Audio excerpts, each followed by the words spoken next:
भाई साहब, आपने नाम सुना होगा जमशेदपुर, भागलपुर, बहुत सारे ऐसे जगहों का नाम सुना होगा आपने।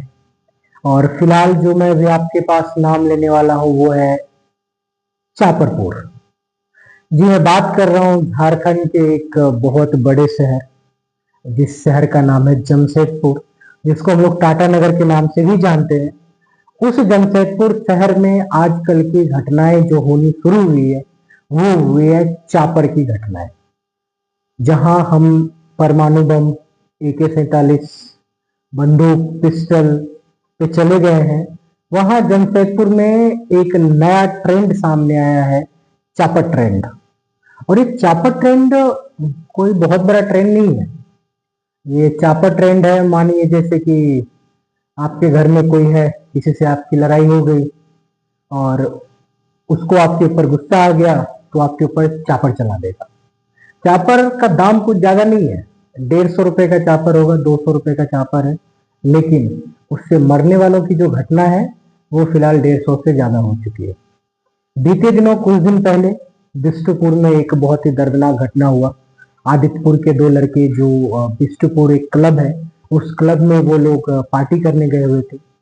उसी पार्टी के दौरान दो गुटों के बीच लड़ाई होता है। और दो गुटों के बीच की जो लड़ाई होती है, उस लड़ाई में एक गुट के लोग ने चापर से दूसरे गुट के लोग के ऊपर हमला कर दिया। और उसमें से एक लोग जो है, जिसकी मौत हो चुकी है ऑलरेडी TMH हॉस्पिटल में। सबसे बड़ी बात जो इस घटना के अंतर्गत आई है, जिसको सुन करके आपको हैरानी होगी, कि जिस लड़के के ऊपर चापर चलाया गया वो लड़का पुलिस के वैन में बैठा हुआ था और उसके साथ कम से कम 4 से 5 पुलिस वाले थे जो उस वैन के साथ थे। दूसरे गुट के लड़के ने उसको वैन से बाहर निकाल के उसके ऊपर चापर चला दिया। और पुलिस जो थी वो क्या कर रही थी? पुलिस सिर्फ देख रही थी, कुछ कर नहीं रही थी जमशेदपुर की पुलिस। अब मैं बताता हूं जमशेदपुर की पुलिस क्यों कुछ नहीं करती है। क्योंकि जमशेदपुर की पुलिस पूरे दिन चालान काट काट के इतनी थक जाती है कि रात में उनके शरीर में एनर्जी ही नहीं रहता है। वो चापर की घटना देखे या फिर कहीं मर्डर हो जाए या फिर कुछ भी हो जाए, उनके अंदर उतनी शक्ति ही नहीं होती है कि वो आपकी इस घटनाओं को बर्दाश्त कर सके। और चालान के नाम पे जमशेदपुर, झारखंड तो पता नहीं मुझे, लेकिन जमशेदपुर में चालान के नाम पे पुलिस जो अपनी जेब भर रही है, उससे शायद देश की अर्थव्यवस्था जो है वो शायद 2-4% पे ऊपर जरूर हो जाएगी। आप हेलमेट नहीं पहने हैं, आपका 5,000 का चालान है, आप 50 रुपए दीजिए, आप छूट जाइए। 2 बोतल पानी की 2 बोतल पुलिस वालों को खरीदने के लिए काफी हो गया। और पुलिस वालों की चेकिंग की जरा दाद देनी होगी। उन जगहों पर भी पुलिस चेकिंग करने जा रही है जहां आदमी निकल भी ना सके। चूंकि मैं यहीं से हूं और रोज देखता हूं, इसलिए मैं आपको ये आंखों देखा हाल बता रहा हूं। अदरवाइज आपको लगता कि मैं झूठ बोल रहा हूं। लेकिन ऐसे जगहों पे पुलिस जा रही है जिस जगहों पे शायद आपने देखा भी नहीं होगा। तालाब के बीच में पुलिस खड़ी है क्योंकि वहां से कोई मोटरसाइकिल वाला ना भाग जाए। गलियों में पुलिस खड़ी है क्योंकि लोग अगर सामान खरीदने बिना हेलमेट के जाएंगे तो 100 रुपए बच जाएगा उसका, पुलिस का। मतलब चालान के नाम पे धांधली करने में इनके पास बहुत समय है, इनके पास बहुत ही एक सख्त कानून है। लेकिन पिछले 6 महीने से जमशेदपुर में चापर के कारण कम से कम 100 से 200 से ज्यादा लोग घायल हो चुके हैं और लगभग 50 से ज्यादा लोगों की जान जा चुकी है। और पुलिस के हाथ में लगा हुआ है बस ठेंगा। और जब आप इनसे पूछने जाएं तो ये बताएंगे ये देख रहे हैं, सुन रहे हैं, और फिर सुबह ये सारे निकल जाते हैं गाड़ी लेकर के। कोई बिस्टुपुर गोल चक्कर के पास, तो कोई पार्टी गोल चक्कर के पास, तो कोई डिमना में, कोई कहीं पर खड़े हो जाएंगे, फिर से वही पैसा इकट्ठा कर लेंगे। ये चालान ऐसे काटते हैं मानो उनका जो सैलरी है वो चालान से ही निकल रहा है। और इसको देखने के लिए पूरे जमशेदपुर में कोई भी व्यवस्था नहीं है, कोई भी सरकार नहीं है। और ऐसा लगता है कि ये पैसा जो है वो सरकार के खजाने में ही जा रहा है। क्योंकि इनको बोलने वाला, इनको कोई फर्क नहीं पड़ता है। इनको आपने सोशल मीडिया में रखा है, इनके वीडियो बनाइए तो ये खुल के बोलेंगे हाँ बनाओ, कोई दिक्कत नहीं है, हमें हमारे थानेदार ने बोला है करने के लिए। इनको डर के नाम पे घंटा फर्क नहीं पड़ता है। इनको जमशेदपुर की व्यवस्था के नाम पे इनको घंटा फर्क नहीं पड़ता है।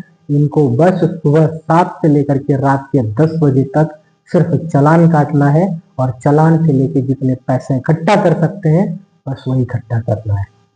जैसे मानो ये अपने पेंशन की राशि अभी से जमा कर रहे हो, और इसमें सबकी मिली भगत है। कल के डेट में कोई नया एसपी, नया कोई डीएसपी आता है और बोलता है ये हो जाएगा, वो हो जाएगा, ये कर देंगे, लेकिन आज तक मैंने किसी सिटी एसपी या सिटी डीएसपी को ये बोलते हुए नहीं सुना है जमशेदपुर में कि आपका सिर्फ चालान ही नहीं, हम आपकी भी रक्षा करेंगे। एक पुलिस वैन से एक लड़के को खींच करके चापड़ चला के मार दिया जाता है, और पुलिस सिर्फ वहां मुग्ध होकर के देख रही थी, और ज्यादा से ज्यादा क्या करेगी? यहाँ के सिटी एसपी या एसपी डीएसपी कलेक्टर क्या करेंगे? ज्यादा से ज्यादा उस पुलिस को सस्पेंड कर देंगे। 2 महीने के बाद उनको उठा करके बुंडू तमार कहीं ऐसे जगह पे दे देंगे जहां शायद कोई उनको ना जानता हो। ज्यादा से ज्यादा यहाँ की पुलिस अब वही कर सकती है, क्योंकि फिलहाल अगर आप जमशेदपुर में हैं तो आप पुलिस के भरोसे तो बिल्कुल ना रहे, क्योंकि पुलिस खुद आपके भरोसे है, उनका घर खुद आपके भरोसे से चल रहा है। वो दिन के 50,000 छापने में लगे हुए हैं।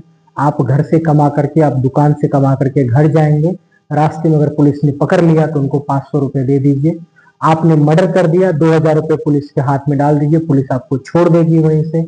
आपने कुछ भी कर दिया, दुष्कर्म कर दिया, 5,000 रुपए दे दीजिए, पुलिस छोड़ देगी आपको, आप घूमते रहिए। बस जमशेदपुर में अभी पुलिस के नाम पे यही हो गया है। यहाँ की पुलिस अभी न्याय व्यवस्था ठीक करने के नाम पे ठेंगा है, लेकिन अपनी अपनी आर्थिक व्यवस्था बिल्कुल सुदृढ़ करने में लगी हुई है। क्या पता अगले साल ये कर पाए या ना कर पाए, इसलिए वो इसी साल अपना मकान, दुकान, बच्चे, रोटी सब कुछ कर लेंगे। भले ही आपके घर में कोई इंसान मर जाए, पता चल जाए, उनको कोई फर्क नहीं पड़ेगा। तो अगर आप जमशेदपुर से खास करके हैं तो अपनी सुरक्षा स्वयं लेके चलें, हेलमेट पहन के चलें, इंश्योरेंस बनवा के चलें, और साथ ही साथ पॉल्यूशन रखें कागज में। भले ही कोई आपको गोली मार दे, आप मर जाएं, लेकिन आप मरते मरते अगर आपने हेलमेट नहीं पहना है तो आपके ऊपर 5,000 रुपए का चालान हो जाएगा। आप उनको 200 रुपए दे करके छूट जाइएगा, बाद में आप मर जाइएगा। टीएमएच में वही हुआ। हमारे आदित्यपुर की एक निवासी थे, उनकी मौत हो गई वहां पर। एक अभी भी मौत से जूझ रहे हैं। पुलिस वैन से खींच के लाया गया, चापर चला दिया गया और वो इंसान मर गया। पुलिस को कोई फर्क नहीं है। सिटी एसपी, डीएसपी ये सांत्वना देने में लगे हुए हैं कि आगे से ऐसा नहीं होगा, हम ध्यान दे रहे हैं, ये कर रहे हैं, वो कर रहे हैं, घंटा कर रहे हैं। और इन सब चीजों में तो हमारे यहाँ के जो नेता है, खास करके जमशेदपुर के, उनकी तो दाद देनी पड़ेगी, क्योंकि वो बोलते कुछ भी नहीं है। तो इससे ज्यादा मैं कुछ बोलूंगा नहीं, क्योंकि बोलने के बाद भी कुछ ठीक होने वाला है नहीं। जिनको सोशल मीडिया के इतने सारे वीडियो से फर्क नहीं पड़ता, जिन पुलिस को, उनको एक छोटे मोटे यूट्यूबर के यूट्यूब के वीडियो से क्या ही फर्क पड़ेगा, भगवान जाने। लेकिन जमशेदपुर फिलहाल के देश में भी आप अपना खुद का जो सुशासन है खुद अपने हाथ में लेके चले, ना हो तो 1-2 चापर भी लेके चले। क्या पता आपको कब उसकी जरूरत पड़ जाए, क्योंकि चापर चलने के बाद भी आपको पुलिस केस नहीं होना। आप चापर चला के भाग सकते हैं। अगर आप भाग गए, नहीं पकड़े गए तो आप सुरक्षित हैं। अगर आप पकड़े गए तो शायद 2-4-5 हजार रुपए दीजिएगा, आप छूट के कहीं और चले जाइएगा। यही हो गई है फिलहाल जमशेदपुर की व्यवस्था। भाई साहब, इन जमशेदपुर के पुलिस वालों के भरोसे ना ही रहे तो अब अच्छा है। यहाँ के लोग अपना अपना व्यवस्था खुद रखें और अपने साथ अपना चापर भी रखें। बस आज की वीडियो में इतना ही कहना चाहूंगा कि जय जमशेदपुर, जय पुलिस चेकिंग, जय हेलमेट। बस चापरपुर में आपका स्वागत है। धन्यवाद।